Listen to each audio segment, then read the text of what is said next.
যে কোনো ভারতীয় রেস্তোরাঁর অন্যতম জনপ্রিয় আর সুস্বাদু একটি রেসিপি, যা খুবই সহজে একদম সাধারণ কিছু ঘরোয়া উপকরণ দিয়ে বানানো হলেও এর স্বাদ কিন্তু একেবারে অনন্য। রুটি, পরোটা বা তন্দুরির সাথে একেবারে অনবদ্য। আপনারা চাইলে বিভিন্ন রকম রাইসের সাথেও পরিবেশন করতে পারেন। আমার আজকের রেসিপি চানা মশলা। আপনাদের প্রতিটি কমেন্টই আমাকে নতুন নতুন রেসিপি বানাতে উৎসাহিত করে। এইভাবেই পাশে থাকবেন এবং সঙ্গে রাখবেন রান্নাঘরের স্বাদকাহন। নমস্কার, আমি রুম্পা। রান্নাঘরের স্বাদকাহনের আরো একটি নতুন পর্বে সকলকে স্বাগত।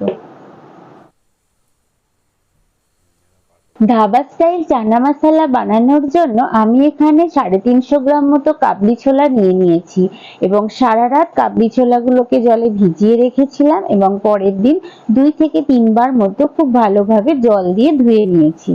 চানা মশলা বানানোর জন্য আমি একটা মশলার পেস্ট বানিয়ে নেব। তার জন্য আমি নিয়েছি 4টি মতো বড় সাইজের পেঁয়াজ। পেঁয়াজগুলোকে আমি কুচিয়ে নিয়েছি।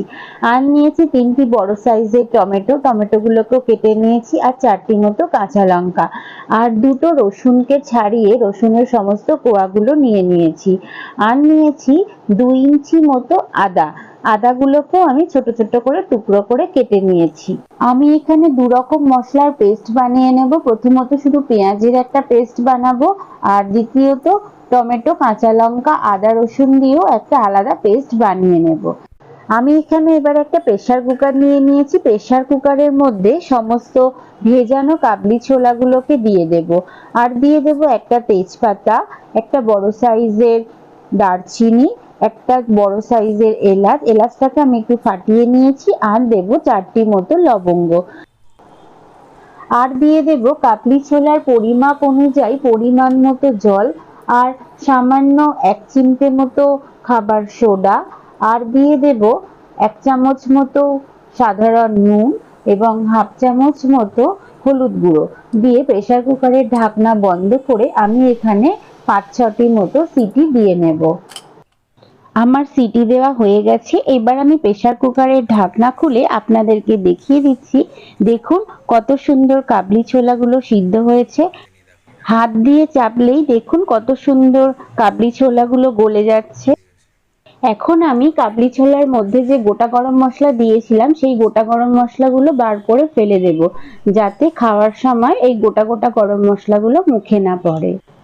আর আমি মশলা হিসেবে ব্যবহার করেছি 1 চামচ মতো হলুদ গুঁড়ো, 1 চামচ আমচুর পাউডার, 1 চামচ কাশ্মীরি লঙ্কার গুঁড়ো ও 2 চামচ মতো ধনে জিরে রোস্ট করে রাখা আগে থেকে গুঁড়ো ও 1 চামচ মতো বিট নুন। এখন আমি ওভেনে একটা কড়াই বসিয়ে নিয়েছি। কড়াইটি ভালোভাবে গরম হলে 2 চামচ ঘি ও 2 চামচ সাদা তেল দিয়ে 1 টিস্পুন এখানে আমি জোয়ান, 1 টিস্পুন জিরের গুঁড়ো ও সামান্য একটু হিং দিয়ে দেব। তারপর খুব ভালোভাবে এদিক ওদিক করে আমি মশলাটাকে একটু নাড়িয়ে নেব। তারপর আমি যে পেঁয়াজের পেস্টটা বানিয়ে রেখেছিলাম সেই পেঁয়াজের পেস্টটা কড়াইয়ের মধ্যে দিয়ে দেব। তারপর খুব ভালোভাবে এদিক ওদিক করে নাড়িয়ে পেঁয়াজটাকে আমরা ভাজতে থাকবো যতক্ষণ পর্যন্ত না হালকা গোল্ডেন কালার এসে যাচ্ছে। দেখুন সুন্দর একটা গোল্ডেন কালার এসে গেছে। এবার আমি সমস্ত মশলাগুলো একে একে পেঁয়াজের মধ্যে দিয়ে দেব। হলুদ গুঁড়ো, লঙ্কার গুঁড়ো, আমচুর পাউডার এবং আগে থেকে রোস্ট করে রাখা জিরে ও ধনের গুঁড়ো ও 1 চামচ মতো এখানে বিট নুনও দিয়ে দেব। এই তরকারির ক্ষেত্রে কিন্তু এই আমচুর পাউডার এবং বিট নুন দিলে তরকারির স্বাদটা কিন্তু অনেকটাই বেড়ে যায়, তাই আমি এখানে এটা ব্যবহার করেছি। আর তারপর আমি খুব ভালোভাবে মশলাটাকে এদিক ওদিক করে নাড়িয়ে ভালোভাবে কষিয়ে নেব। আর আমি সামান্য একটু জল দিয়ে দিচ্ছি। জল দিয়েও আবারও খুব ভালোভাবে মশলাটাকে এদিক ওদিক নাড়িয়ে কষিয়ে নেব। কারণ এই সময় অনেক সময় দেখা যায় যে মশলাটা কড়ার গায়ে লেগে যাচ্ছে, তাই সামান্য একটু জল দিলে মশলাটা কিন্তু আর কড়ার গায়ে লাগবে না। তাই একটু সামান্য জল দিয়েই আপনারা আবার মশলাটাকে খুব ভালোভাবে কষিয়ে নিতে পারেন। দেখুন আমার মশলাটা খুব ভালোভাবে কষানো হয়ে গেছে। এবার আমি টমেটো, আদা, রসুন ও কাঁচা লঙ্কার পেস্টটা দিয়ে দেব। তারপর আবারও খুব ভালোভাবে মশলার সাথে কষিয়ে নেব যতক্ষণ পর্যন্ত না টমেটো ও আদার কাঁচা গন্ধটা চলে যাচ্ছে। খুব ভালোভাবে কষিয়ে নেওয়ার পর আমি এখানে স্বাদ মতো নুন দিয়ে দিচ্ছি। আমি এখানে 2 চামচ মতো নুন ব্যবহার করেছি।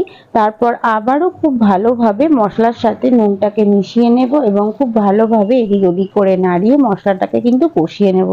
যত ভালোভাবে এই মশলাটা কষানো হবে ততই কিন্তু তরকারির টেস্টটা বাড়বে।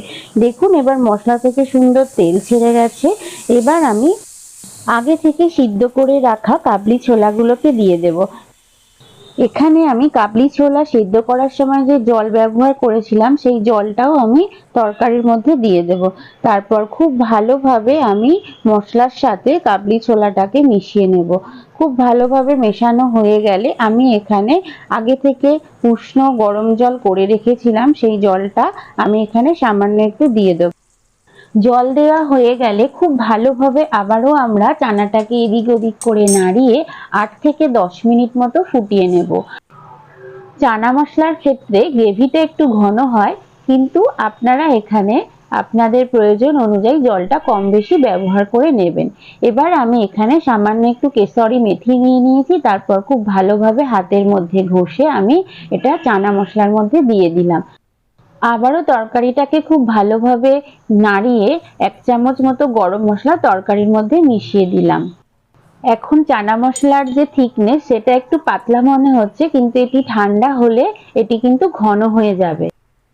এখন আমি একটা তাড়কা প্যান নিয়ে নিয়েছি, তার মধ্যে 1 চামচ মতো ঘি এবং স্লাইস করে রাখা কিছু আদার টুকরো ও 3-4টি মতো কাঁচা লঙ্কা দিয়ে একটু এদিক ওদিক নাড়িয়ে ফুটিয়ে নিয়ে আমরা চানা মশলার মধ্যে এটা দিয়ে দেব। চানা মশলার মধ্যে এটি ব্যবহার করলে তরকারির স্বাদটা কিন্তু আরো দ্বিগুণ বেড়ে যায় এবং সুন্দর একটা স্মেল বেরোয়। দেখুন চানা মশলার টেক্সচারটা কত সুন্দর এসেছে এবং সুন্দর একটা স্মেলও বের হচ্ছে। ফাইনালি আমাদের চানা মশলা কিন্তু রেডি হয়ে এসেছে এবং সব শেষে আমি আগে থেকে কুচিয়ে রাখা একটু ধনেপাতা ছড়িয়ে আবারও খুব ভালোভাবে মিশিয়ে নেব। দেখুন আমাদের চানা মশলা কিন্তু এখন একদমই রেডি। কিছুটা সময়, একটু ধৈর্য ও সাধারণ কিছু উপকরণ দিয়ে আমার রেসিপিটি ফলো করে আপনিও কিন্তু বানিয়ে নিতে পারেন ধাবা স্টাইলের চানা মশলা। আমার আজকের রেসিপিটি ভালো লাগলে অবশ্যই আমাকে একটা কমেন্ট করে জানাবেন। সেই সঙ্গে লাইক, শেয়ার এবং আমার চ্যানেলের নতুন বন্ধু হয়ে থাকলে সাবস্ক্রাইব করার অনুরোধ রইল। সেই সঙ্গে বেল আইকনটি প্রেস করে অল নোটিফিকেশনটি অন করে দেবেন। তাহলে আমি যখনই কোনো নতুন ভিডিও আপলোড করব তার নোটিফিকেশনটি সাথে সাথে আপনার কাছে চলে যাবে। সবাই খুব ভালো থাকবেন, সুস্থ থাকবেন এবং পাশের মানুষকেও ভালো রাখার চেষ্টা করবেন। আবার খুব তাড়াতাড়ি ফিরে আসছি নতুন কোনো রেসিপি নিয়ে। ততক্ষণের জন্য সঙ্গে থাকুন এবং সঙ্গে রাখুন রান্নাঘরের স্বাদ কাহন।